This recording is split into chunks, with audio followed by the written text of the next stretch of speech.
জন্য বিশ্বনবী আল্লাহর কাছে দোয়া করতেন, আল্লাহুম্মা জাআলনি শাকুরা ওয়া জাআলনি সাবুরা ওয়া জাআলনি ফি আইনি সগীরা ওয়া ফি আ'ইউনিন নাসি কাবীরা। হে আল্লাহ, আপনি আমাকে শুকরগুজার বানান, আমি যেন আপনার বেশি বেশি প্রশংসা করতে পারি, আমি যেন আপনার বেশি বেশি শুকরিয়া আদায় করতে পারি। ওয়া জাআলনি সাবুরা, আমাদেরকে ধৈর্যশীল বানান, আর নিজের চোখে আমাকে আপনি ছোট বানান, গোটা বিশ্বের মানুষের চোখে আপনি আমারে বড় বানান। পড়েন আমিন। নিজের চোখে নিজের ছোট থাকতে হয়, ঠিক কি না? এটাই হচ্ছে ইসলামের ডিরেকশন। মান তাওয়াদা তারাফা, যে নিচে নামতে চায় আল্লাহ টেনে উপরে উঠায়। সুন্দর না সিস্টেমটা? আর যে উপরে উঠতে চায় অহংকার করে, তারে নিচে নামিয়ে দেয় কে? সাইয়েদনা আদম আলাইহিস সালাম বিনয়ী ছিলেন। ওনাকে সৃষ্টি করার পরে আল্লাহ বললেন, ইয়া আদম সাল্লিম আলা উলাইকান নাফার। আদম, এই যে ফেরেশতারা বসা, সালাম দাও। আদম বলেন, না আমি সালাম দিব কেন, আমারা দেয় না কেন? অনেক মুরব্বী আছে বলে, আমি দিব কেন, তোরা আমারে দিবি। এরকম আছে না নাই? না, সালাম সবাই সবাইকে দিবেন। স্বামী স্ত্রীকে দিবেন, স্ত্রী স্বামীকে দিবেন, বড়রা ছোটদের দিবেন, ছোটরা বড়দের দিবেন, এক ভাই আরেক ভাইকে দিবেন, বোন ভাইকে দিবেন। তাহলে ফ্যামিলির মধ্যে শান্তি দিয়ে ফ্যামিলিটাকে সমৃদ্ধ করে দিবে কে? কারণ সালাম অর্থই শান্তি। সালাম অর্থ কি? ফ্যামিলির মধ্যে আমাদের এই সালামের প্রচলন নাই। বিশ্বনবী সাল্লাল্লাহু আলাইহি ওয়াসাল্লাম স্ত্রীদেরকে আগে সালাম দিতেন, সাহাবাদেরকে আগে সালাম দিতেন। মা আয়েশা বলেন, এত বছর বিশ্বনবী সংসার করলাম, একদিনও আগে সালাম দিতে পারি নাই। সবসময় বিশ্বনবী আমাকে আগে সালাম দিয়ে দিতেন। তো সাইয়েদনা আদমকে সৃষ্টি করার পরে আল্লাহ বললেন, আদম সাল্লিম আলা উলাইকান নাফার। বুখারীর বর্ণনা, ফেরেশতাদের এই দলটাকে তুমি সালাম দাও। সাইয়েদনা আদম আলাইহিস সালাম অহংকার করেন নাই। তিনি বলেন না যে কেন দিব, ফেরেশতারে বলেন না আমারে দিতে, এটা বলছে না, উনি সালাম দিলেন। ফলে ওনার অন্তর থেকে অহংকার মুক্ত করে দিল কে? বিশ্বনবী বলেছেন, আল বাদিউ বিসসালামি বারিউম মিনাল কিবর। আগে আগে যে সালাম দিয়ে দেয়, আল্লাহ তার অন্তর থেকে অহংকার তুলে নেয়। মান কানা ফি কলবিহি হাববাতু খারদাল মিনাল কিবর লা ইয়াদখুলুল জান্নাতা আবাদা। যার অন্তরে যাররা পরিমাণ অহংকারের ছিটে ফোঁটা থাকে, সে আল্লাহর জান্নাতে ঢুকতে পারবে। আল্লাহর জান্নাতে ঢুকবে বিনয়ীরা। কারা? যারা বিনয়ী, মুতাওয়াদি, হাম্বল, যাদের মধ্যে হাম্বলনেস আছে, যারা বিনয়ী, তারা জান্নাতে ঢুকবে। তো সাইয়েদনা আদম আলাইহিস সালাম বিনয়ের পরিচয় দিলেন, কিন্তু শয়তানকে আল্লাহ বললেন উসজুদু।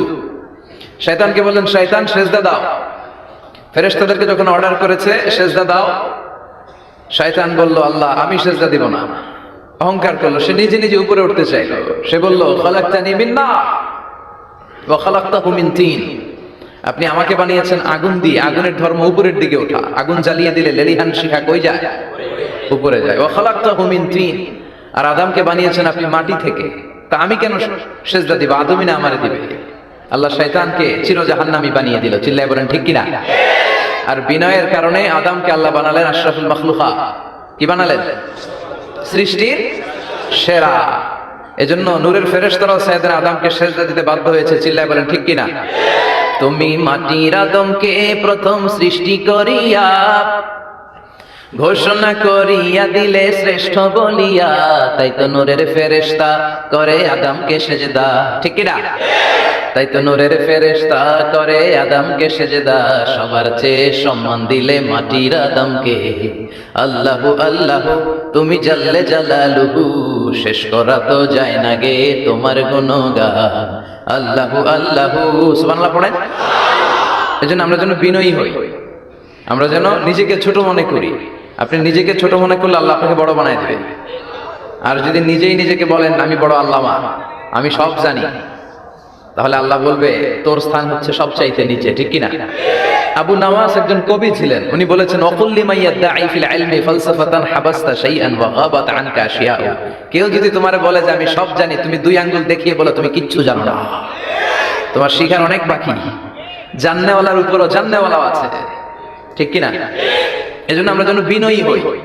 বিনয়, হাম্বলনেস, আরবিতে বলে তাওয়াদু, এটা খুবই জরুরি। এগুলো আমাদের মধ্যে এখন নাই। আমাদের মধ্যে ইগো প্রবলেম আছে না নাই? অহংকার, জেলাসি, অ্যারোগ্যান্স, এগুলো থেকে সম্মানিত ভাইরা আমাদেরকে বেরিয়ে আসতে হবে। দেখবেন সমাজে যারা খুবই হাম্বল, বিনয়ী, তাদেরকে সবাই পছন্দ করে না? আর অহংকারীদের কেউ পছন্দ করে না। সামনে সালাম দেয়, পিছনে গালি দেয়। কথা বলেন। এজন্য অহংকারী হবেন না, বিনয়ী হবেন। বিশ্বনবী বলছেন, আল্লাহ আপনি আমার বিনয়ী বানান, আপনি আমার ধৈর্যশীল বানান, আপনি আমার শুকর গুজার বানান, আমার চোখে আল্লাহ আপনি আমারে ছোট বানান, মানুষের চোখে আপনি আমারে বড় বানান।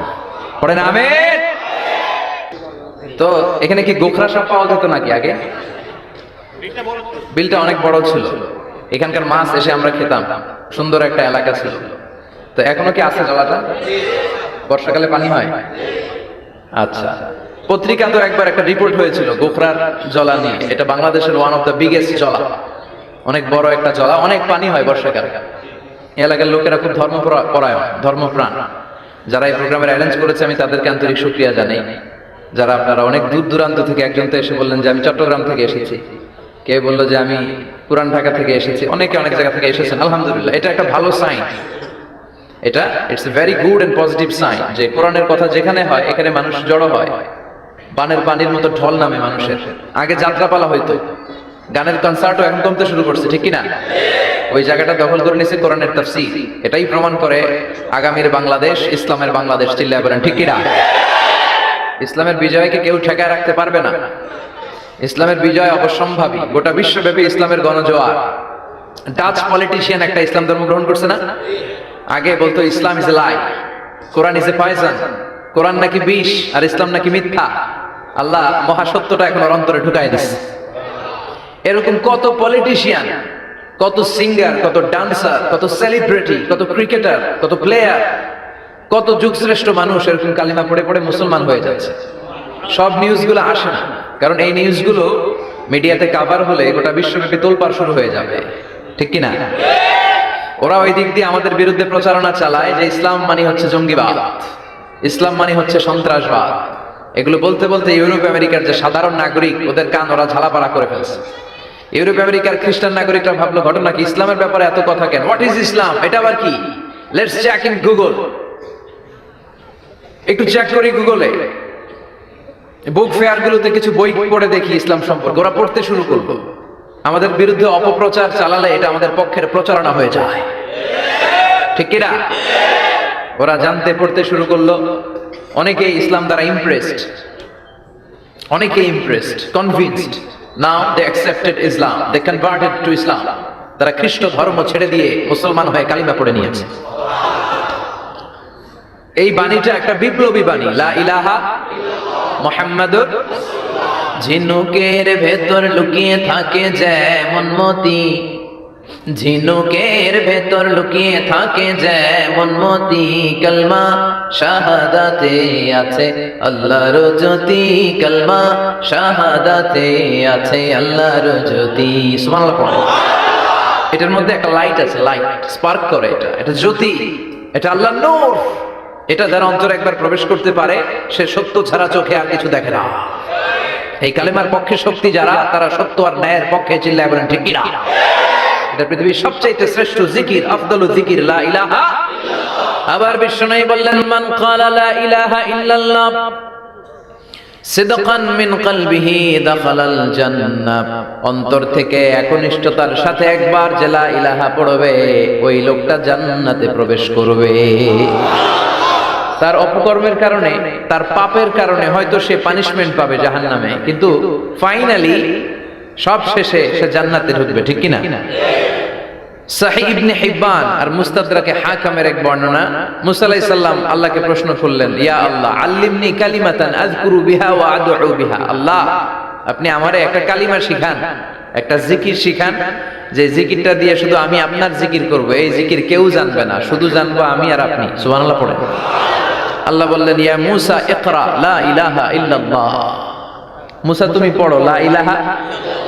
মুসা আলাইহিস সালাম বললেন আল্লাহ বলছি এমন জিকির যেটা আমি আর আপনি ছাড়া কেউ জানবে না। লা ইলাহা এটা তো জাতীয় জিকির, এটা তো ইন্টারন্যাশনাল জিকির, এটা তো সবাই জানে। আমি তো চেয়েছিলাম এক্সক্লুসিভ একটা। আল্লাহ বললেন মুসা লা ইলাহা ইল্লাল্লাহর চেয়ে শ্রেষ্ঠ জিকির আমার কাছে নাই। আমি আল্লাহর দেয়া সর্বশ্রেষ্ঠ জিকির হচ্ছে লা ইলাহা লাউ তাদাউ লা ইলাহা ইল্লাল্লাহ ফি কাফফা ওয়াস সামাওয়াতু ওয়াল আরদু ফি কাফফা। ও মুসা সাত আকাশ সাত জমিন যদি দাড়িপাল্লার এক পাল্লায় রেখে দাও আর লা ইলাহা আরেক পাল্লায় রেখে দাও, লা রাজাহাত কাফফাতু লা ইলাহা ইল্লাল্লাহ, মুহূর্তেই লা ইলাহার পাল্লাটা ভারী হয়ে যাবে। এটা একটা বিপ্লবী বাণী, এটা ভিক্ষা করার বাণী নয়। জুমার নামাজের পরে 1 টাকা দিয়া যান, আমি গরিব ইনসান, আছে না নাই? আখিরাতে সওয়াব পাইবেন পাহাড়ের সমান। আর জিকির ধরে লা ইলাহা ইল্লাল্লাহ। অনেকে মনে করে এটা ভিক্ষা করার জিকির, কপাল পোড়া। আমরা ভিক্ষার সাথে এটাকে জুড়ে দিয়েছি। এটা একটা বিপ্লবী বাণী। এই বাণীর অর্থ, এটার ইম্পর্টেন্স, এটার সিগনিফিকেন্স আর তাৎপর্য যে বুঝে, সে আল্লাহ ছাড়া কারো সামনে মাথা নত করতে পারে না। চিল্লায় এখন ঠিক কিনা?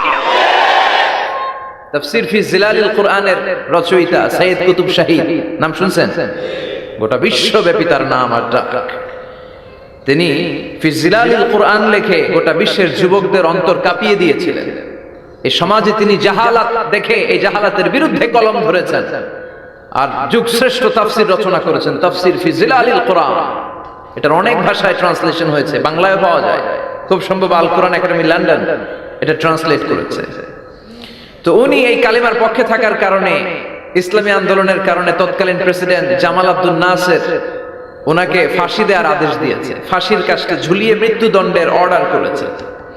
তো জেল কোডের নিয়ম অনুযায়ী যাদেরকে ফাঁসি দেওয়া হবে, হ্যাঙ্গিং করা হবে, হ্যাঙ্গিং করার ঘন্টাখানিক আগে ওই কারা কর্তৃপক্ষ থেকে নিয়োগ দেয়া জেলখানার ইমাম সাহেব এসে তাদেরকে লা ইলাহা পড়ায়। কি পড়ায়? লা ইলাহা ইল্লাল্লাহ পড়ায়। তো সৈয়দ কুতুব শাহী উনিও যখন ওনাকে ফাঁসির কাস্টে ঝুলানো হবে, ওই মুহূর্তে জেল কোডের নিয়ম অনুযায়ী ইমাম সাহেব এসে সৈয়দ কুতুব শাহীকে বলতে আরম্ভ করলো যে আমি আপনাকে কালিমা পড়াতে এসেছি, আপনি পড়েন লা ইলাহা ইল্লাল্লাহ। সৈয়দ কুতুব শাহী বললেন, আমারে কালিমা শিখাতে এসো না, আমি কালিমা খুব ভালো জানি।